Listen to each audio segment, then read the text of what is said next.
મોડાસામાં નવરાત્રીને લઈ અનોખી પ્રથા જોવા મળી રહી છે, જ્યાં મોડાસાના રામેશ્વર કંપા ગામમાં નવરાત્રીના 9 દિવસ કન્યા પૂજન કરાય છે।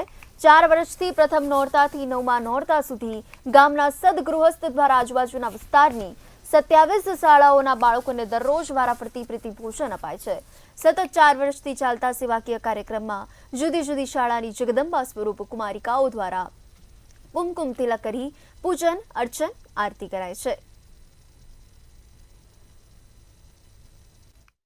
શ્રી રામેશ્વર કંપાની પાવન ધરા ઉપર આ અલખનો ઓટલો સ્થિત છે। આ અલખનો ઓટલો છેલ્લા 9 વર્ષથી કાર્યરત છે।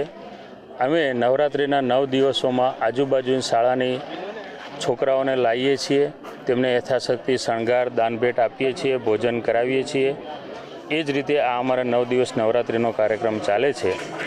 આ ઓટલે અમારા રામેશ્વર કંપાના તમામ ભાઈ બહેનો સહભાગી છે અને જોડાયેલા છે। બસ એ જ કહેવું છે કે આ ઓટલામાં આ રીતે કાર્યક્રમ ચાલે છે અને બધા સહભાગી થાવ અને સાથ સહકાર આપો।